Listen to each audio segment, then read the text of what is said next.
அனைவருக்கும் வணக்கம். நோக்கத்தை விழித்தெழச் செய்தல் என்ற தலைப்பில் நமது அன்பிற்குரிய தாஜி மாஸ்டர் வழங்கிய அருள் செய்தியை தொடர்ந்து படித்துக் கொண்டிருக்கிறோம். இது ஒரு மிகவும் ஒரு தூண்டுதல் அளிக்கக்கூடிய ஒரு செய்தியாக இருக்குது. முதல்ல ஒரு 2 கேள்வி கேட்கிறாரு. நீங்க இந்த பயிற்சி செய்யறது அன்பின் நாள் உந்தப்பட்டு உங்கள் நோக்கத்தின் மீது விருப்பத்தை கொண்டு செய்கிறீர்களா, அல்லது உலக வாழ்க்கையில் உள்ள ஒரு வெறுப்பினால அசௌகரியத்தினால செய்றீங்களாங்கிறத கேட்டுக்குங்க. உங்க நோக்கத்தின் மீது உங்களுக்கு அன்பு இருந்தால், உங்கள் லட்சியத்தின் மீது அன்பு இருந்தால், அது ஒரு ஈர்ப்பு சக்தியை கொடுத்து உங்களை லட்சியத்தை நோக்கி இழுக்கும். அதே உலக வாழ்க்கையில இருக்கிற ஒரு வெறுப்புனால, அது மேல ஒரு அசௌகரியத்தினால வந்த ஒரு ஒரு ஒரு உந்துதலாக இருக்கிற பட்சத்துல அது கொஞ்ச நேரத்துக்கு இருந்துட்டு அப்புறமேட்டுக்கு அணைஞ்சு போயிடும். அதனால நம்ம பயிற்சி எதன் அடிப்படையில இருக்குங்கிறத முதல்ல நீங்க தெரிஞ்சுக்குங்க. அன்புனாலயா அல்லது அசௌகரியத்தினாலயா, அதை நீங்க புரிஞ்சுக்கிட்டீங்கனாலே ஃபர்ஸ்ட் நீங்க இதுல இருந்து வெளில வந்துடலாம். அடுத்தது, நம்மளால பயிற்சி செய்ய முடியாத அளவுக்கு நம்மள்ட்ட சோம்பல் இருக்குன்னு நினைக்காதீங்க. சோம்பல்ங்கிறது வெறும் அறிகுறி தான். உண்மை என்னன்னு கேட்டா, நமக்குள்ளார அந்த பயிற்சியை செய்வதற்கான ஆற்றலை தூண்டி விடுற அளவுக்கு நம்ம நோக்கம் விழிப்படையவில்லை. நம்ம வாழ்க்கையில இருக்கிற ஒவ்வொரு செயல்பாட்டையும் நம்ம நோக்கத்தோடு நம்ம இணைத்து கொள்ளவில்லை. அப்படி நம்ம இணைத்து கொள்ள ஆரம்பித்தால், உங்களுடைய இக்கிகாய் என்ன அப்படிங்கிறது உங்களால தெரிந்து கொள்ளப்பட்டால், உங்களுடைய வாழ்க்கை உயிர்ப்போட மாறுது. அப்படி அந்த உயிர்ப்பு இல்லாத ஒரு வாழ்க்கையை பார்க்கும் பொழுது, அந்த உயிர்ப்பு இல்லாத ஒரு நோக்கத்தோடு நீங்க இருக்கும் பொழுது, எந்த நோக்கம் உயர்வானதுன்னு நீங்க நினைக்கிறீங்களோ அந்த நோக்கமே உங்களுக்கு சுமையாக மாறி உங்கள் மனதுல ஒரு பாரத்தை கொடுத்துரும். இதெல்லாம் நம்ம இது வரைக்கும் மாஸ்டர் சொன்னதுல இருந்து படிச்சுட்டு வந்தது.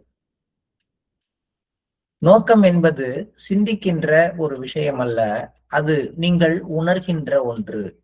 நீங்கள் தியானம் செய்யும் பொழுது உங்கள் இதயத்தில் அன்பு, ஒரு ஈர்ப்பு, அல்லது உங்கள் வாழ்க்கையின் நோக்கம் தற்போதைய நிலையை காட்டிலும் மிகவும் உயர்ந்தது என்ற ஒரு அமைதியான வலியுறுத்தல் போன்றவை உணர்கையில் உயர் நோக்கம் அதன் இருப்பை உங்களுக்கு நினைவூட்டுகிறது. அது வியத்தகு முறையில் இருக்க வேண்டிய அவசியமில்லை. அது உட்குரலாகவோ அல்லது ஒரு காட்சியாகவோ வெளிப்பட வேண்டிய அவசியமில்லை. ஒரு சிறிய நோக்கத்திற்காக நீங்கள் படைக்கப்படவில்லை என்ற ஒரு மென்குரலாகவும் அதை உணரலாம். அடுத்த ஒரு முக்கியமான விஷயத்துக்கு வர, எனக்கு லட்சியம் இருக்கு அப்படின்னா என்ன அர்த்தம்? நான் மாஸ்டரோட 2.5 கலக்கணும்னு லட்சியம் வைத்திருக்கேன் அப்படின்னு நான் தியானத்துல உட்கார்ந்தா மாஸ்டர் கண் முன்னாடி தெரியணுமா? அல்லது இந்த உலக வாழ்க்கையில இருக்கிற எல்லா விஷயங்களும் எனக்கு துச்சமாக போய் அந்த ஒன்று சத்திய நிலையை மட்டுமே என் கண் முன்னாடி ஜுவாலை மாதிரி எரியணுமா? அப்படியெல்லாம் அவசியம் கிடையாது. ஒரு காட்சியாக, ஒரு விஷனாக வரணும் என்னுடைய லட்சியம். எப்பயும் என் கண் முன்னாடி லட்சியம் என் கண் முன்னாடி இருக்கணும் அப்படின்னா எப்ப பார்த்தாலும் விஷனாவே இருக்க முடியுமானா இருக்க முடியாது. அல்லது உள்ளாரேந்து ஒரு குரல், நீ இதுக்காக வரல, நீ மாறு, நீ வந்துரு அப்படின்னு எந்த நேரமும் சொல்லிக்கிட்டே இருக்கணுமான்னா அப்படியும் இருக்காது. அதெல்லாம் நம்ம பண்ணிக்கிற கற்பனை. இது எப்பயோ ஒரு நேரத்துல திடீர்னு நடக்கலாம். ஆனா எல்லா நேரமும் இப்படி இருந்தாதான் நான் நோக்கத்தோட ஒத்து போறேன் அப்படின்னு அர்த்தம் கிடையாது. லட்சியத்தை கண் முன்னாடி வைத்துக்கிறது அப்படின்னா நீங்கள் அது போல கற்பனை செய்ய வேண்டாம். அப்ப நோக்கம் என்பது என்ன? நீங்கள் சிந்திக்கிற ஒரு விஷயமோ, உங்க எண்ணத்துல எப்பயும் ஓடிக்கிட்டு இருக்க ஒரு விஷயமோ இல்ல. உங்கள் நோக்கம் என்பது நீங்கள் உணர்கின்ற ஒரு விஷயம். அது எப்படி உணரும்? நான் இதுக்காக தான் வாழ்றேன் அப்படிங்கிற ஒரு உணர்வு எனக்குள்ளார வரும் பொழுது மட்டும்தான் அந்த நோக்கம் உயிர்ப்போட இருக்கு. எதுக்காக வாழ்றேன்? உனக்காகவே வாழ்கிறேன். நம்ம படத்துல பேரெல்லாம் பாக்குறோம், உனக்காகவே வாழ்கிறேன். என் வாழ்க்கைக்கு நான் ஒரு நோக்கத்தை கற்பிச்சுக்கிறேன். உன்னை வளர்க்கறதுக்காக தான் வாழ்றேன், உன்னோட குடும்பம் நடத்துறதுக்காக தான் வாழ்றேன் அப்படிங்கிற மாதிரி நான் இதற்காகத்தான் வாழ்கிறேன். மாஸ்டர் மாதிரி மாறுறதுக்காகத்தான் வாழ்றேன், மாஸ்டர் மாதிரி வாழ்வதற்காகத்தான் தூங்குறேன், மாஸ்டர் மாதிரி வாழ்வதற்காகத்தான் சாப்பிடுறேன். எல்லாமே இதற்காகத்தான் அப்படின்னு உணர ஆரம்பிக்கும் பொழுது அது நோக்கமாக மாறுகிறது. அப்புறம் வேற எப்ப எல்லாம் இந்த நோக்கத்தை பற்றிய ஒரு உணர்வு நம்ம கிட்ட வருதுன்னு நீங்க எடுத்துக்கலாம் அப்படின்னா, அதுக்கு ரொம்ப டீசெண்டா அந்த கோடு எல்லாம் சொல்றாரு. நீங்க மெடிடேஷன் அப்ப இது எல்லாமே நம்ம பார்ப்போம். ஆனா இதெல்லாம் விட்டுட்டு கடைசியா என்ன சொல்லுவோம்னா எண்ணங்கள் வந்துருச்சு அப்படிங்கறத மட்டும் சொல்லுவோம். அவர் என்ன சொல்றாரு, மெடிடேஷன்ல உட்காடுறீங்க, உங்க இதயத்துல ஒரு பரந்த அன்பு உருவாகுது. இந்த உலகத்தில் உள்ள அத்தனை பேர் மேலையும் ஒரு அன்பு உருவாகுது. இல்லைன்னா மாஸ்டர் மேல ஒரு அன்பு பொங்குது. என்னன்னே தெரியல, மாஸ்டர் மேல அன்பு பொங்குது. இல்லைன்னா தியானத்துல உட்கார்ந்த உடனே ஒரு ஒரு ஈர்ப்பு, ஒரு தெய்வீக தன்மை மேல ஒரு ஈர்ப்பு மனசுக்குள்ளார தோன்றுகிறது. அல்லது இதெல்லாம் தோணல, ஆனா உட்கார்ந்து இருக்கிற அந்த நேரத்துல நம்ம அனுபவிக்கிற அந்த ஒரு கண்டிஷன், அந்த அமைதி இதுதான் வாழ்க்கை, இதுக்காக நம்ம எதை வேணாலும் தியாகம் பண்ணலாம் அப்படின்னு ஒரு உணர்வை கொடுக்கிறது. இப்ப இருக்கிற வாழ்க்கையை விட, இப்ப இருக்கிற ஒரு கண்டிஷனை விட, நம்ம வாழ்ந்துட்டு இருக்க வாழ்க்கையை விட இப்ப தியானம் பண்ணிட்டு இருக்கிறப்ப நம்ம ஃபீல் பண்ற இந்த கண்டிஷன் இருக்கு, இது பல மடங்கு உயர்வானது அப்படின்னு ஒரு உணர்வு வரும் பொழுது, இவையெல்லாம் உங்கள் நோக்கத்தை உள்ளுக்குள்ளார இருக்கிற சுயம் நினைவூட்டுகிறது அப்படின்னு புரிஞ்சுக்குங்க. டைரியில அதை மறக்காம எழுதுங்க. எனக்கு ஒரு மாதிரி இல்லை, ஒண்ணுமே தெரியலன்னு சொல்லாதீங்க. நிறைய விஷயங்கள் தெரியும். உதாரணமா சொல்ல போனா, இப்ப வெளியில நம்ம பேசும் பொழுது விடாம பயிற்சி செய்யணும் அப்படின்னு தோன்றுவதற்கும், ஒரு தியானத்தோட முடிவுல இனிமே இந்த பயிற்சியை நான் தினமும் கரெக்டா செய்யணும், இந்த மாதிரி ஒரு கண்டிஷனை டெய்லி ஃபீல் பண்ணாம நான் ஏன் மிஸ் பண்ணிட்டேன் அப்படின்னு ஃபீல் பண்றதுக்கும் வாஸ்ட் டிஃபரன்ஸ். முன்னாடி, அதாவது தியானத்துல உட்கார்றதுக்கு முன்னாடி நான் பேசினது இங்க இருந்து, ஒரு தியானத்திலேயோ அல்லது ஒரு சத்சங்கத்தினுடைய கடைசியிலேயோ அந்த மாதிரி ஒரு விஷயம் வரும்போது அது இங்க இருந்து வருது, உணர்வு நிலையில இருந்து வருது. இது ஏன் இங்க இருந்து வருதுன்னா, அந்த சத்சங்கம் முழுவதும் அந்த தியானம் முழுவதும் என்ன அறியாமல ஒரு உயர் சுயத்தோட நான் தொடர்புல இருக்கிறப்ப அது இங்க அந்த தணலை மூட்டி விடுறதுனால இது வருது. ஸோ இதை நீங்க டைரியில எழுதுனீங்கன்னா இதுக்கு ஒரு அர்த்தம் இருக்கிறது. அதெல்லாம் நமக்கு நிறைய வருங்க, தியானத்தோட கடைசியில வரும். இனிமே ரொம்ப பர்ஃபெக்டா மெடிடேட் பண்ணணும், ஒரு நாள் கூட மிஸ் பண்ணக்கூடாது, ஒரு ஃபுல் டே சத்சங்கத்தை கூட அட்டன் பண்ணாம விடக்கூடாது. ஏதோ ஒரு எண்ணம் உள்ளுக்குள்ளார வருதுன்னு வச்சுங்களேன், at the end of the meditation வருது அப்படின்னா, அது நீங்க தியானத்தினால உள்ளுக்குள்ளார உருவான ஒரு ஈர்ப்பினால, அமைதியினால வந்த ஒரு ஆன்மீக நிலையாக கருத வேண்டும். அது அப்படியே டைரியில எழுதணும். ஏன்னா இந்த மாதிரி அப்பப்ப ஏற்படுற அந்த உந்துதல் அதுதான் மாஸ்டர் நமக்கு கொடுக்குற ஸ்பிரிச்சுவல் கண்டிஷன்ல இருந்து வரக்கூடியது. அது வியத்தகு முறையில் உங்களுக்கு ஒரு உட்குரலாகவோ காட்சியாகவோ வெளிப்பட வேண்டியதில்லை உங்கள் நோக்கம். அதுக்கு பதிலாக உங்களுடைய உயர் நோக்கம் உள்ளுக்குள்ளார இருக்கு என்கின்ற இருப்பை இந்த மாதிரி மென்மையான எண்ணங்கள் மூலமாக வெளிக்காட்டி கொடுக்கலாம். சில நேரங்கள்ல இதையெல்லாம் தாண்டி கூட வேற சில விஷயங்களை செய்து கொண்டிருக்கும் போது, இந்த மாதிரி விஷயத்துக்காக வாடா நம்ம பிறந்தோம், இதுவா நம்ம வேலை, இதுக்காக நான் வரல, ஒருத்தரோட வாக்குவாதம் முத்திக்கிட்டே போகுது, அப்ப சொல்றேன் எனக்கு நிறைய வேலை இருக்குப்பா, இதுக்காக நான் வரல அப்படின்ட்டு போறோம். அப்படின்னா இதை விட முக்கியமான வேலை ஒண்ணு இருக்குங்கிறத உங்க மனசு நோக்கத்தை உங்களுக்கு கொண்டு வருது உள்ளார். காலையில கிளம்பி ஒரு ஆபீஸ் போறப்ப அவசரத்துல ஒருத்தர் டூ வீலர்ல போயிட்டு இருக்கப்ப ஒருத்தர் குறுக்க கொண்டா விட்டுறாரு, ஆக்சிடென்ட் ஆகல, 2 பேரும் ஒருத்தருக்கு ஒருத்தர் சத்தம் போட்டுட்டே நிக்கிறோம். அப்ப டக்குன்னு டைம் ஆயிடுச்சுன்னு பாக்குறப்ப என்ன, இந்த பாருங்க அவங்க எனக்கு நிறைய வேலை இருக்குங்க, அவங்களோட சண்டை போட்டுருக்கு, என்னால முடியாதுன்னு கிளம்புறோம்னு வச்சுக்கோங்களேன். அப்ப நான் அலுவலகத்துக்கு போகணுங்கிற நோக்கம் எனக்குள்ளார வெளிப்படைஞ்சு இருக்கிறதுனால இந்த வார்த்தை வருது. அதே மாதிரி வாழ்க்கையில பல கட்டங்கள்ல ஒரு வேதனை வரும்போதோ இல்ல ஒரு சாதாரண விஷயத்தினால உந்தப்பட்டு அது பின்னாடி போகும்போதோ இந்த அற்பத்தனமான விஷயங்களுக்காக நம்ம வரல அப்படிங்கிற எண்ணம் உள்ளுக்குள்ளார வந்தால் கூட அது எதை குறிக்கிறது அப்படின்னா, உங்களுக்குள் விழிப்படைந்திருக்கின்ற உயர் நோக்கம் அதன் இருப்பை உங்களுக்கு சுட்டி காட்டி கொண்டிருக்கிறது. ஆக உயர் சுயம், உயர் நோக்கம் இன்று அதனுடைய இருப்பை எனக்கு சுட்டி காட்டியதுன்னே எழுதலாம். இந்த மாதிரி எண்ணம் வரும்பொழுது இது தியானத்தின் போதுதான் வரணும்னு அவசியம் கிடையாது. சாதாரண வாழ்க்கையில திருப்பி திருப்பி ஒரு ஒரு தவறான அல்லது நம்ம எதை நோக்கி போயிட்டு இருக்கோமோ அதுக்கு பொருந்தாத விஷயத்த செஞ்சுக்கிட்டே வரும்போது, இதுக்காக நம்ம மாஸ்டர் நம்மளை படைச்சிருக்காரு, நம்மளோட இருக்கிறாரு, இதுக்காக நம்ம தியானத்துக்கு வந்தோம், நம்ம என்ன ஒரு உயர்வான இடத்துக்கு போகணும்னு நினைச்சு வந்துட்டு இப்ப இந்த வேலையை திருப்பி திருப்பி செஞ்சுக்கிட்டு இருக்கோமே அப்படின்னு ஒரு எண்ணம் வந்தால் கூட இன்னும் உங்களுடைய உயர் நோக்கம் விழிப்படைந்து இருக்கிறது. அது உங்களுக்கு நான் இருக்கிறேன்னு சொல்லிக்கிட்டு இருக்கு அப்படிங்கிறதை புரிந்து கொள்ளுங்கள். அதன் உள்ளார்ந்த அர்த்தத்தில் ஹார்ட்ஃபுல்னஸ் பயிற்சியான காலை தியானம் என்பது நோக்கத்துடனான நமது அன்றாட சந்திப்பாகும். மெல்ல வர்றாரு. நீங்க நினைக்கிற மாதிரி தியானம் எதுக்காக பண்றேன் அப்படின்னா, நான் மாஸ்டர் சொல்றாரு அதுக்காக பண்றேன், நான் அமைதியா இருக்கிறதுக்காக பண்றேன், நான் மாஸ்டரை அடையிறதுக்காக பண்றேன் அப்படின்லாம் நம்ம சொல்றோம் இல்லையா? இதுல எது நம்ம உண்மையிலேயே சொல்றோம் அப்படின்னு பாருங்களேன். நம்ம உண்மையிலேயே தியானத்தை பத்தி நினைக்கிறோங்கிறது எப்ப தெரியும்னா, தியானம் பண்றதுனால என்னங்க பிரயோஜனம்னு யாராவது கேட்கும் பொழுது நம்ம பதில் சொல்றோம்ல, அப்ப அது அவங்களுக்கான பதில் இல்லை, அப்படிதான் நம்ம நினைச்சுக்கிட்டு இருக்கோங்கிறதுனுடைய வெளிப்பாடுதான் அது மேக்சிமம். அப்படி பார்க்க போறப்ப நம்ம தியானம் எதுக்காக பண்றோங்கிற கேள்விக்கு நம்ம பல பதில் வச்சிருப்போம். மாஸ்டர் சொல்றாரு, ஹார்ட்ஃபுல்னஸ் பயிற்சியின் அந்த தியானத்தினுடைய உள்ளார்ந்த அர்த்தம், அந்த இன்னர் மோஸ்ட் கோர்ல அது எதை வலியுறுத்துது அப்படின்னா, ஒவ்வொரு நாள் காலையிலையும் நான் தியானம் பண்ண போல என் உயர் நோக்கத்தை நான் சந்திக்க போகிறேன். எனக்குள்ளார மூழ்கி என்னுடைய இதயத்தில் குடிகொண்டிருக்கின்ற அந்த உயர்ந்த நோக்கத்தை நான் மீட் பண்ற நேரம் அது.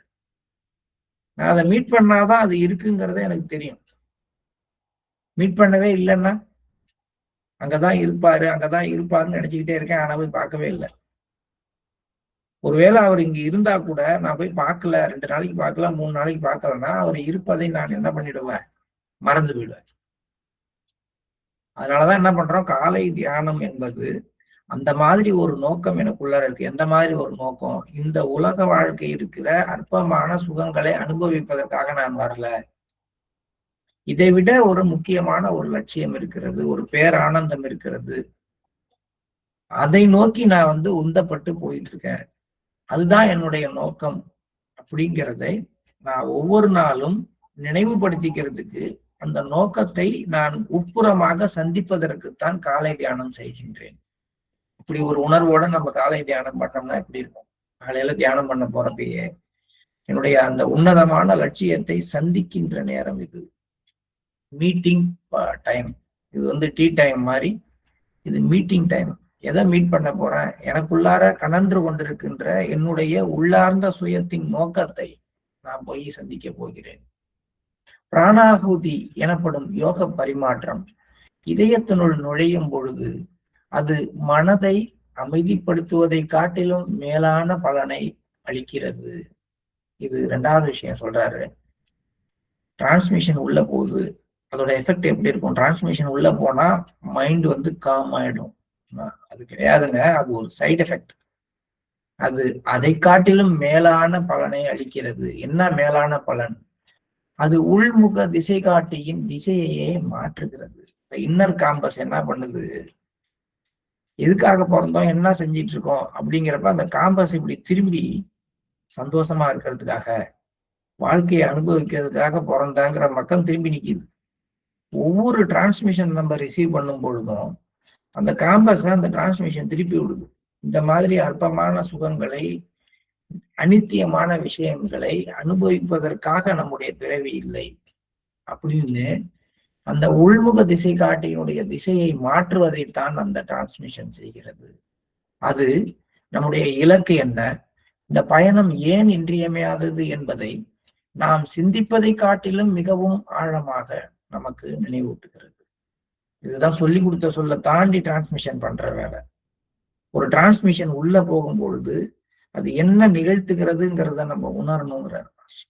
முக்கியமா நான் உட்கார்ந்து இன்னைக்கு காலையில எனக்குள்ளார டிரான்ஸ்மிஷனை வாங்கும் பொழுது ஃபர்ஸ்ட் நான் உட்கார்றதே என்னத்துக்காகன்னா, என்னுடைய உயர் நோக்கம் என்ன என்பதை நானே மீண்டும் எனக்குள்ளார தரிசிக்கிறதுக்காக, சந்திக்கிறதுக்காக உட்காரும். அப்படி உட்காரும் பொழுது எனக்குள்ளார மாஸ்டரால வழங்கப்படுகின்ற அந்த டிரான்ஸ்மிஷன் என்ன செய்கிறது? வெறும் அமைதியை கொண்டு மட்டும் வரல. அது என்னுடைய உயர் நோக்கத்தை நோக்கி இல்லாம என்னுடைய அன்றாட வாழ்வுல அற்பமான விஷயங்களை நோக்கி திரும்பி நிக்கிற அந்த இன்னர் காம்பஸ அது டேன் பண்ணி இதயத்தை அடிப்புறமா இப்படி பார்த்துட்டு கீழ் நோக்கி பார்த்துட்டு இருக்க இதயத்துடைய தன்மையை மேல் நோக்கி திருப்பி விடுது. அப்படியே ஆப்போசிட்டா திருப்பி விடுது. அது என்ன செய்கிறது? நம்முடைய இலக்கு என்ன? இந்த பயணம் ஏன் இன்றியமையாதது? இந்த வாழ்க்கையில இந்த மாதிரியான ஒரு ஆன்மீக பயணம் மேற்கொள்ள வேண்டியது ஏன் இன்றியமையாதது அப்படிங்கிற விஷயத்தை சாதாரணமாக இங்க வலியுறுத்துறதையும் தாண்டி மிகவும் ஆழமாக இங்கிருந்து நினைவூட்டுகிறது. ஏதாவது ஒரு புத்தகம் படிக்கிறோம், ஏதாவது ஒரு ஸ்பீச் கேட்கிறப்ப அப்படியே நம்ம மாறி போய் இந்த மாதிரி இருக்கிறதுக்கு பதிலாக இப்படி செஞ்சிட்டு இருக்கோமேன்னு தோணுதுன்னா அது வெறும் சிந்தனை. அந்த சிந்தனை மூளையில வந்தாலே ஒரு 2 நாளைக்கு நமக்குள்ளார ஒரு மாற்றம் ஏற்படுது, அப்புறம் திரும்பி மாறி போகுது. ஆனால் அதை இதயத்துக்குள்ளார கொண்டு வந்தால் எப்படி இருக்கும்? அதுதான் டிரான்ஸ்மிஷன் செய்கின்றது. அதனால்தான் அன்றாட பயிற்சி செய்வது நமது தியானத்தையும் அதை தொடர்ந்து அந்த நாள் முழுவதையும் மேம்பட்டதாக ஆக்குகிறது. தியானத்தை பத்தி ஒரு அருமையான கண்ணோட்டம் அப்படின்னா இந்த ஒரு ஸ்லைடு தான். இன்னைக்கு இந்த செஷன் முடிஞ்ச உடனே நான் தியானம் பண்ண போகும்போது எனக்கு ஒரு பர்பஸ் இருக்கு. நான் என்னுடைய உயர் நோக்கத்தை சந்திப்பதற்காக இப்பொழுது தியானத்தில் அமர்கிறேன் அப்படிங்கிற ஒரு உணர்வோட நான் அமரும் பொழுது அதுதான் உண்மைங்கிறார். உண்மையான அர்த்தத்தில், உள்ளார்ந்த அர்த்தத்தில் ஹார்ட்ஃபுல்னஸ் பயிற்சியான காலை தியானம் என்பது நோக்கத்துடனான நமது அன்றாட சந்திப்பு. உண்மையிலேயே பிராணாகுதி என்பது இதயத்தில் நுழையும் போது மனதை அமைதிப்படுத்துவதோடு மட்டுமல்லாமல் இன்னர் காம்பஸோட டைரக்ஷனை மாத்தி அந்த உயர் நோக்கத்திற்காகத்தான் நம்ம வந்திருக்கிறோம் அப்படிங்கிற விஷயத்தை நமக்கு சிந்திப்பதை காட்டிலும் ஆழமான ஒரு நிலையில வலியுறுத்துகிறது. அதனாலதான் பாபுஜி சொல்லுவார், இந்த ஒவ்வொரு நாளும் சத்சங்கம் முடிஞ்ச உடனே பாபுஜியோடைய ஹார்ட் நோட்ஸ்ன்னு ஒண்ணு அழகா போடுவாங்க, ஒரு லெட்டர் எழுதுறது. அதுல ஒரு லெட்டர்ல பாபுஜி சொல்லியிருப்பார், ஒரு ஒரு அபியாசியினுடைய கேள்விக்கு பதில் சொல்லும் பொழுது சொல்லியிருப்பார், பிரணாகுதியினுடைய விளைவு என்ன? அது ரொம்ப கம்பேர் பண்ணி சொல்லியிருப்பார். பிரணாகுதியோடைய பயன் என்ன என்பதை டாக்டர் வரதாச்சாரி என்ன சொல்லுவாரு அப்படின்னா, மனிதன்கிட்ட இருக்கக்கூடிய மிருகத்தன்மைகளை மாற்றி அவன்கிட்ட மனித இயல்புகளை கொண்டு வர்ற, தெய்வீக இயல்புகளை கொண்டு வர்ற ஒண்ணு அப்படின்னு டாக்டர் வரதாச்சாரி சொல்லுவாரு. ஆனா நான் அப்படி சொல்லல, பாபுஜி சொல்றாரு. ஆனா நான் அப்படி நினைக்கல. பிராணாகுதி என்பது மனிதனுக்குள் உறங்கிக் கொண்டிருக்கின்ற அந்த அழகை வெளிப்படைய செய்கிறது. It is awakening the sleeping beauty inside the man. அவ்வளவு அழகான வார்த்தை. உண்மையிலேயே ஒரு டிரான்ஸ்மிஷன் என்ன பண்ணுதுன்னா, என்கிட்ட இருக்கிறது எல்லாத்தையும் மாத்தி அமைச்சு என்னை ஷேப் பண்ணுதுன்னு இல்லை, எனக்குள்ளார உண்மையிலேயே எது தூங்கிக்கிட்டு இருக்கோ அதை வெளிப்படைய வைக்குது. இது இவ்வளவு ஒரு அழகான ஒரு எக்ஸ்பிளனேஷனா ரொம்ப ஒரு சாதாரண வார்த்தையில பாபுஜி அந்த லெட்டரோட கடைசியில கொடுத்துருப்பாரு. அந்த ஸ்லீப்பிங் பியூட்டியை அவேக்கன் பண்றதுதான் மெடிடேஷன். அததான் இங்க தாஜி சொல்றாரு. அது நாம் சிந்திப்பதை காட்டிலும் மிகவும் ஆழமாக சென்று நம்முடைய நோக்கம் என்ன என்பதை ஒவ்வொரு நாளும் நமக்கு நினைவூட்டுகின்றது. அதனால்தான் அன்றாடம் பயிற்சி செய்வது நமது தியானத்தையும் அதை தொடர்ந்து அந்த நாள் முழுவதையும் மேம்பட்டதாக ஆக்குகிறது. ஏன்னா ஒரு நாள் தியானம் பண்ணும் பொழுது, காலையில மெடிடேஷன் பண்ணும் பொழுது நம்மளுடைய வாழ்க்கையினுடைய உள்ளார்ந்த நோக்கம் என்னங்கிறது வெளிப்படைஞ்சு நிற்கிது. அப்ப அந்த நாள் சிறப்படைகிறது. அந்த நோக்கத்துக்கான செயல்பாடுகள் நம்ம அறியாமலேயே அந்த நாட்கள்ல செய்யறோம். அதனால அந்த நாள் மேம்பட்டதாக இருக்கின்றது. உண்மையில் திறந்த மனம் கொண்ட ஒருவர் தன்னை ஊக்கப்படுத்திக் கொள்வதற்கு காரணங்கள் தேட வேண்டிய அவசியமில்லை. ஜீவித்து இருப்பதற்கான காரணம் பற்றிய ஒரு சிறு புரிதலில் இருந்து ஊக்கம் உண்டாகிவிடும். இதன் அர்த்தம், நான் ஏன் ஜீவித்திருக்கிறேன், நான் ஏன் உயிரோடு இருக்கிறேன் என்பதை நாம் நினைவு கூறும் அந்த தருணத்திலேயே நாம் ஊக்கம் பெற்றதாக உணர்கின்றோம். மேலும் இதில் சக பயணி என்பதும் முக்கியமான ஒரு அம்சமாக இருக்கின்றது. இப்ப எனக்கு மெடிடேஷன் பண்றதுக்கு, பயிற்சி பண்றதுக்கு, மாஸ்டர் சொல்ற மாதிரி என்னுடைய வாழ்க்கையை பதப்படுத்திக் கொள்வதற்கு எனக்கு ஊக்கம் தேவை. ஊக்கம், யாராவது ஒருத்தங்க என்ன மோட்டிவேட் பண்ணும், எனக்கு அந்த எந்தூசியாசம் வேணும். அது எங்கேருந்து வரும்? அந்த ஊக்கம் வர்றதுக்கு நான் எங்க ஏதாவது காரணம் பாருங்க, அவரை பாருங்க, அவர் எப்படி இருக்காருன்னு பாருங்க, அது மாதிரி மாறணும், மாஸ்டர் என்ன சொன்னார் பாருங்க, அது மாதிரி செய்யணும், அப்படி எல்லாம் ஊக்கப்படுத்திக் கொள்ள வேண்டிய அவசியம் இல்லை. ஏனென்றால் ஒரு ஓப்பன் ஹார்ட்டட் பர்சனுக்கு, திறந்த இதயத்தோடு எது வருவதையும் எந்த விதமான தடைகளும் இல்லாம ஏத்துக்கிற அளவுக்கு பக்குவப்பட்டிருக்கிற ஒரு இதயத்திற்கு, நான் ஏன் பிறந்திருக்கேன், நான் ஏன் பிறந்தேன், நான் ஏன் இந்த வாழ்க்கை எடுத்திருக்கிறேன் அப்படிங்கிறத பத்திய ஒரு சின்ன புரிதல் உண்டானா போதும். அதனுடைய அர்த்தம் என்னவென்றால், இந்த ஜீவித்திருக்கிறோம் என்கின்றதை நினைவு கூறுகின்ற அந்த தருணத்திலேயே நமக்கு உள்ளார ஊக்கம் பெற்றதான ஒரு உணர்வு வந்துடும்.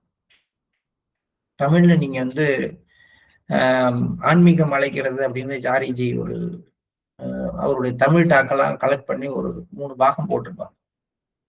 அதுல ஒரு பாகத்துல ஜாரிஜி மகராஜ் இந்த வார்த்தையை பயன்படுத்தியே அந்த நான் ஏன் பிறந்தேன் அப்படின்னு ஒரு வார்த்தையை போட்டுட்டு ஒரு டாபிக் ஃபுல்லா பேசியிருப்பாரு.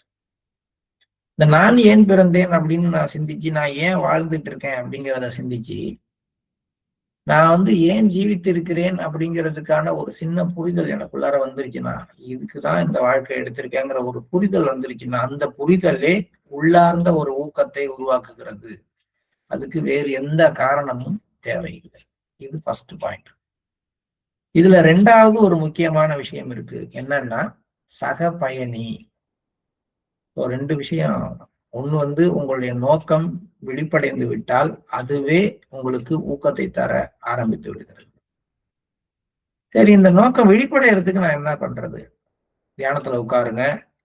முதல் விஷயம், தியானத்துல உட்கார்ந்தீங்கன்னா நீங்க ஆழ்ந்து போற நேரத்துல உங்களுக்குள்ளார நுழைகிற பிரணாகுதி உள்ளார அடி ஆழம் வரை சென்று உங்களுடைய உயர்வான நோக்கம் என்ன என்பதை உங்களுக்கு நினைவூட்டுகின்றது. அப்படி அந்த பிராணாகுதி உங்களுக்குள்ளார நினைவூட்டுற அந்த விஷயத்தை செய்தவுடன் ஏன் நான் ஜீவித்திருக்கிறேன் என்பதை பற்றிய ஒரு புரிதல் உங்களை அறியாமல் உங்களுக்குள்ளிருந்து மலர்கிறது. அந்த மலர்ச்சி வரும் பொழுது அந்த புரிதலே நீங்க தொடர்ந்து போறதுக்கான ஊக்கத்தை கொடுக்கிறது. இப்படிதான் ஒரு மெடிடேஷன் உள்ள ஒர்க் பண்ணுதுங்கிறாரு மாஸ்டர். ஓகே, இது ஒரு பார்ட். இன்னொரு பார்ட்டும் இருக்கிறது. இது இன்டர்னல் பார்ட். மாஸ்டர் உள்ளே இருந்தும் வெளியில இருந்தும் 2 விதமாகவும் நம்மளை இதை நோக்கி கொண்டு போறதுக்கான வழிகளை அமைத்து கொடுத்திருக்கிறார். இந்த உள்ளே இருந்து போற வழி என்ன அப்படின்னு பார்த்தா, உங்களுடைய தியானம். ஒவ்வொரு நாள் காலை தியானமும் உயர் நோக்கத்துடைய ஒரு சந்திப்பாக அமைகிறது. அப்ப உள்ள போற அந்த டிரான்ஸ்மிஷன் என்னுடைய இன்னர் காம்பஸோட டைரக்ஷனை உயர் நோக்கத்தை நோக்கி திருப்பி விடுகிறது. அந்த டிரான்ஸ்மிஷன் நாக்குள்ளார போய் நான் ஏன் வாழ்கின்றேன் அப்படிங்கிறதுக்கான ஒரு புரிதலை உருவாக்குது. அந்த புரிதல் எனக்குள்ளார ஊக்கத்தை மேம்படுத்துகின்றது. இன்னொரு பாட்டுல சக பயணி என்பது முக்கியமான அம்சம். அந்த சக பயணினா என்ன, அது எப்படி நம்மளுடைய இந்த நோக்கத்தை வெளிப்படைய செய்வதற்கு உதவுகின்றது?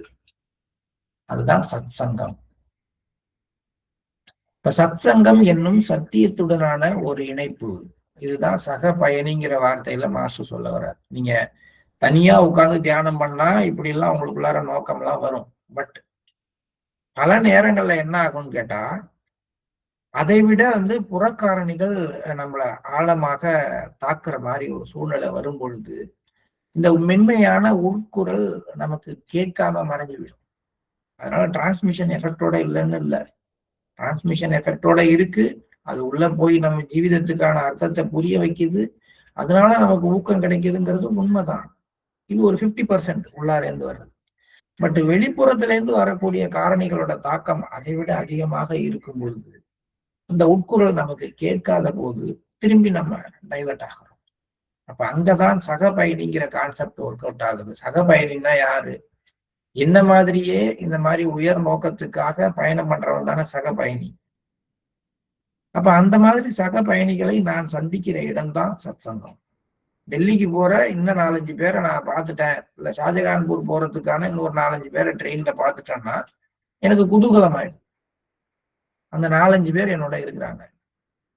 அப்ப என்னுடைய பயணம் இன்னும் கொஞ்சம் ஊக்கமா இருக்குது. என்னுடைய பயணத்துல பல ஒரு ஒரு ஒரு மேம்பட்ட ஒரு ஒரு நிலையில நான் போயிட்டு இருக்கேன். சக பயணினா யாருன்னா, நான் எங்க போறேனோ அதே திசையை நோக்கி பயணிக்கிற ஒவ்வொருத்தரும் எனக்கு சக பயணி தான். அப்ப அவங்க என்னோட இருக்கும் பொழுது எனக்கு என்ன அந்த இவ்வளவு தூரம் போக முடியுமா அப்படிங்கிற எண்ணம் குறைஞ்சு போகுது. பேசிக்கிட்டே போனதுல நேரம் தெரியாம போயிட்டோம். மாஸ்டரை பத்தி நிறைய பேசணும், நிறைய விஷயம் டிஸ்கஸ் பண்ணோம், ஒரு 2 நாள் ட்ரெயின்ல டிராவல் பண்ணோங்கிற மாதிரி ஒரு ஃபீலிங்கே இல்லை அப்படிலாம் நம்ம சொல்றோம் இல்லையா? இதெல்லாம் எப்படி சாத்தியமானுச்சு?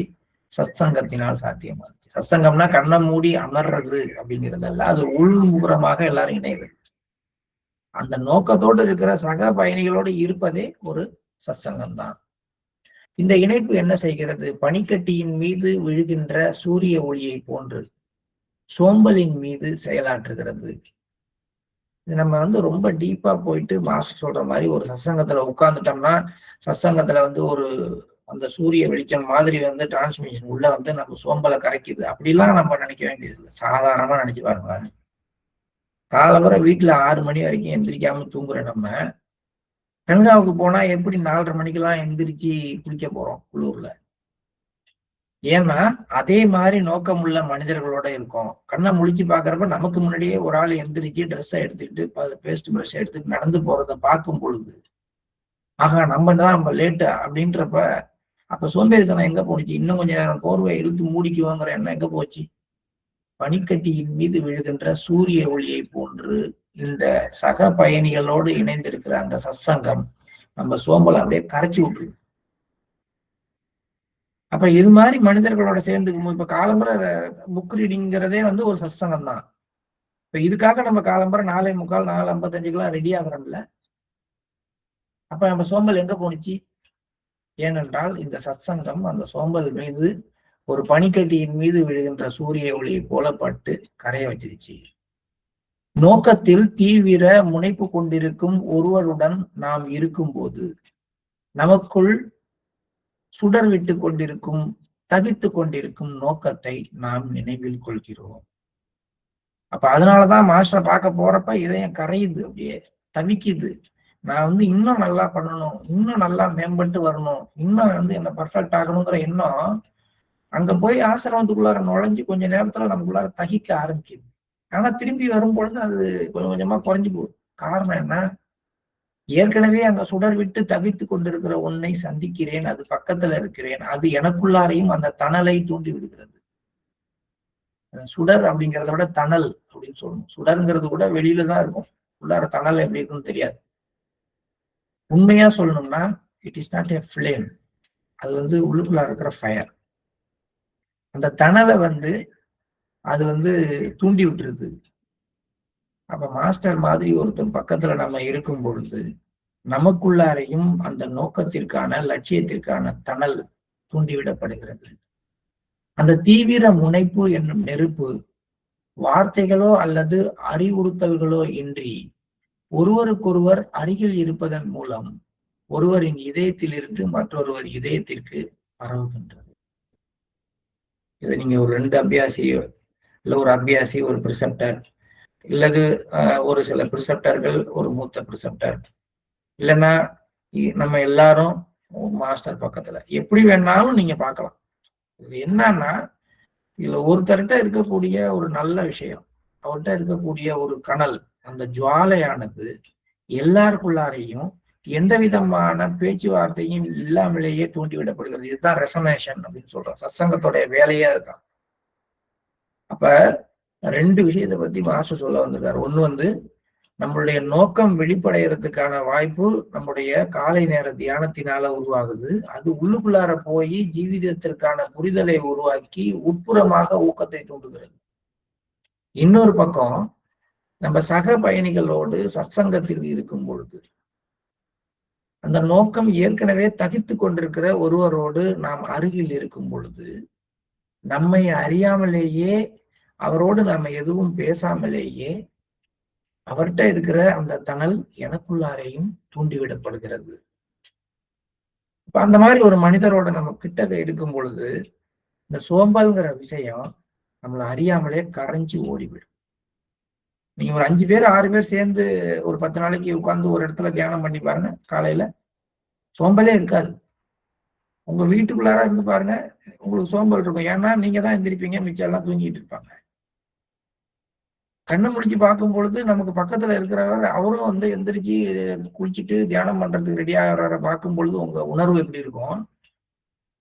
நீங்க எந்திரிக்கும் பொழுது இன்னொரு எழுத்து போத்திட்டு நான் அப்புறம் பண்ணிக்கிறேன்ட்டு படுக்கிறவரை பார்க்கும் பொழுது நீங்க எப்படி பார்ப்பீங்க? இதுல எது சத்சங்கம்னு நீங்க பார்த்து. சத்சங்கம்னா நான் வந்து ரொம்ப பெருசா மாஸ்டரோட இணைந்திருக்கிறதெல்லாம் பத்தி பேச, சாதாரணமா வீட்டுல நடக்கிற விஷயத்த பாருங்க.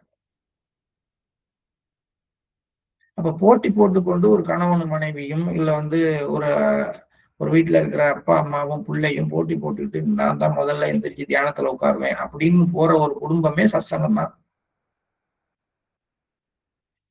அந்த மாதிரியான ஒரு உள்புறமான தூண்டுதல் சத்சங்கத்தினால வருகின்றது. அதனாலதான் சக பயணிங்கிற கான்செப்ட் முக்கியம். சரி சார், குடும்பத்துல இதெல்லாம் கிடைக்காதுதான். அப்ப நீங்க என்ன பண்ணணும்? சத்சங்கத்தை மிஸ் பண்ணாதீங்க. அட்லீஸ்ட் சனிக்கிழமை சாயங்காலமே போய் உங்க ஊர்ல ஆசிரமம் தான், அங்க தங்கி ஞாயிற்றுக்கிழமை காலையில எல்லாரோடையும் எந்திரிச்சு குளிச்சுட்டு தியானம் பண்ணுங்க. அப்ப அந்த அந்த ஒரு நாள் அந்த 4-5 பேரோட சேர்ந்து தங்கிட்டு வர்ற அந்த ஃபயர் வந்து அந்த வாரம் முழுக்க நமக்குள்ளார ஒரு ஊக்கத்தை கொடுத்துட்டு. நீங்க கரெக்டா 7:35 எல்லாரும் கண்ணு மூடினதுக்கு அப்புறம் உள்ள போயிட்டு 8:25 எல்லாரும் கண்ணு திறக்கிறதுக்கு முன்னாடி வெளியில வந்துட்டு நான் சத்சங்கம் அட்டன் பண்றேன்னு சொல்றது வந்து சத்சங்கமே இல்லை என்னை பொறுத்தவரைக்கும். அந்த சத்சங்கத்தை வீட்டுக்குள்ளார உட்கார்ந்தே அதே தூண்டுதலை அகத்தூண்டுதலை பெற்றுவிட முடியும். பட் புற தூண்டுதல் வேணும்னு நீங்க நினைச்சீங்கன்னா சக பயணிகளோடு இணைந்திருங்கள். ஒன்னும் பேசிக்க வேணாம், அவங்க கூட இருங்க, அவங்க கூட உட்கார்ந்து சாப்பிடுங்க, அவங்க கூடவே கிளம்பி போங்க, அவங்க கூடவே வாங்க. நீங்க சாதாரணமா வந்து இதுக்காக நாங்கெல்லாம் வந்து பல நேரங்கள்ல ஒரு அப்பெல்லாம் வந்து சோமகுமார் பிரதர், பிரகாஷ் பிரதர், இது மாதிரி யாராவது டிராவல் கிளம்புனாங்கன்னா வர்றாங்க நம்ம ஊருக்குலாம் அப்படின்னா நாங்களும் வண்டி எடுத்துட்டு அவங்க பின்னாடியே போயிடுவோம். அவங்க பேசுறது அந்த சத்சங்கம் அதெல்லாம் தாண்டி அந்த ஒரு டிராவல்ல அவங்க கூட இருந்ததே வந்து ஒரு 20 நாளைக்கு நமக்குள்ளார ஒரு ஒரு தூண்டுதலை உருவாக்கிடும். இவங்களாவது கொஞ்சம் கொஞ்சம் பேசுவாங்க. ராஜாபாய் பிரதர் பேசவே மாட்டார், அதிகம் பேச மாட்டார், சிட்டிங் கொடுப்பாரு, ரொம்ப சிறப்பாக சில கேள்விகளுக்கு வச்சுட்டு போயிடுவார். ஆனா அவரு இந்த பக்கம்லாம் வராருன்னு தெரிஞ்சு அவர் போற இடத்துக்கெல்லாம் போயிட்டு வந்தோம்னா அப்புறம் ஒரு 10 நாளைக்கு கண்டிஷனே மாறி போயிடும். காரணம் என்ன அப்படின்னா அவங்க ஏதோ ஒரு விதத்துல அவங்க மாஸ்டரோடு தங்களை இணைத்து கொண்டு தங்களுக்குள்ளார அந்த விழிப்புணர்வை தூண்டிட்டு வச்சிருந்தாங்க. இப்ப அவங்க பக்கத்துல இருக்கிற அந்த காலகட்டத்துல அந்த உணர்வு நமக்குள்ளார வெளிப்படைகிறது. நீ இப்பெல்லாம் என்ன பண்ணுவோம், வராங்களா, அவர் எந்த நேரத்துக்கு பண்றாருன்னு சொல்லுங்க, நான் வீட்டுல இருந்து கனெக்ட் பண்ணிக்கிறேன்னா கனெக்ட், இது என்ன கனெக்ட்னு எனக்கு புரியல. வீட்டுல இருந்து கனெக்ட் பண்ணிக்கிறது ஒன்றும் ஆகாது, கனெக்ஷன் தான் என்னை பொறுத்த வரைக்கும். நான் அப்படிதான் சொல்லுவேன். ஏன்னா நான் சத்சங்கத்து மேல உள்ள ஒரு அதனுடைய எஃபிசியன்சியில குறை சொல்லலை. அதை விட எஃபிசியன்டானது நம்ம வீட்டுல இருக்கிற டிவியும் நம்ம மொபைல் போனும். தற்சால்னு சொன்ன அடுத்த நிமிஷம் நம்ம வந்து வேற ஒரு விஷயத்துக்குள்ளார மூழ்கி போறதுக்கு இதெல்லாம் உதவி செய்யுது. அதனால 2 விஷயம், முக்கியமான விஷயம் இன்னைக்கு நம்ம படிச்சிருக்கிறதுல. ஒண்ணு வந்து ஒரு தியானம் என்பது உண்மையிலேயே ஹார்ட்ஃபுல்னஸ் தியானம் என்பது உள்புறமாக சென்று நம்ம ஊக்கத்தை எப்படி தூண்டி விடுதுங்கிறது. இன்னொரு விஷயம், சத்சங்கம் அப்படிங்கிறது எப்படி நம்ம சோம்பலை கரைய வச்சு நமக்குள்ளார வந்து அந்த ஒரு உண்மையான தணலை தூண்டி விடுகிறது. 2 விஷயமும் ரொம்ப அற்புதமான விஷயம். அந்த பொண்ணுக்கு மாஸ்டர் சொல்ற விஷயம் அதுக்கு மட்டும் அல்ல, நமக்கும் தான். நம்ம வாழ்க்கையில இது மாதிரி வந்து பயிற்சியில் தொய்வு ஏற்படும் பொழுதெல்லாம் ஒரு நல்ல ஒரு ஊக்கமான அபியாசிகள் கூட்டத்துல போய் நீங்க இணைஞ்சிக்கிறது தான் புத்திசாலித்தனம் அப்படிங்கிறதா சொல்ல வர. ஒரு 2 நிமிஷம் இருந்தா இதை 2ஐயும் சேர்த்து முடிச்சிடலாம். இதனால்தான் நமது மரபுகள் ஒன்றிணைந்து இருப்பதையும் சமூகத்தின் ஒரு பகுதியாக இருப்பதையும் நோக்கத்தின் மீது தீவிர முனைப்பு கொண்ட மனிதர்களுடன் இருப்பதையும் வலியுறுத்துகின்றன. இது நாம் தனியாக பயணிக்க இயலாது என்பதனால் அல்ல, ஆனால் ஒன்றாக பயணிக்கும் பொழுது நாம் ஏன் அதை செய்கிறோம் என்பதை அது நமக்கு எவ்வளவு அற்புதமான வார்த்தைகள் பாருங்க. சத்சங்கம் எதுக்காக? மண்டாரா எதுக்காக? ஒரு நாள் சத்சங்கங்கள் எதுக்காக? பயிற்சி பட்டறைகள் எதற்காக? விரதம்னு சொல்லி, திருவிழான்னு சொல்லி ஊர் மக்கள் கூடுற மாதிரி மரபுகள்லாம் வைத்தது எதற்காக? எல்லாம் நாம இந்த மாதிரி சமூகத்தின் ஒரு பகுதி, எது உயர் நோக்கம் கொண்ட சமூகத்தின் ஒரு பகுதி. நான் ஒரு சகஜ மார்க்க அபியாசி. நான் லட்சியத்தை நோக்கி ஆன்மீக லட்சியத்துக்காக வாழ்ந்து கொண்டிருக்கிற ஒரு ஆளுங்கிற எண்ணத்தை எனக்குள்ளார திரும்பி திரும்பி தூண்டி விடுறதுக்காக, அதே மாதிரி நோக்கத்தின் மீது தீவிர முனைப்பு கொண்ட மனிதர்கள், வெறும் சாதாரணது கிடையாது, தீவிர முனைப்புடன் இருக்கக்கூடிய மனிதர்களுடன் இருப்பது, சத்சங்கத்துக்கு போறது, இதெல்லாம் நீ தனியா உட்கார்ந்தா உங்களுக்கு கிடைக்காது அப்படிங்கிறதுக்காக இல்ல. தனியா உட்கார்ந்துதான் வீட்டுல இருந்தே டிரான்ஸ்மிஷன் வாங்கிக்கிறோமே, கிடைக்கும்.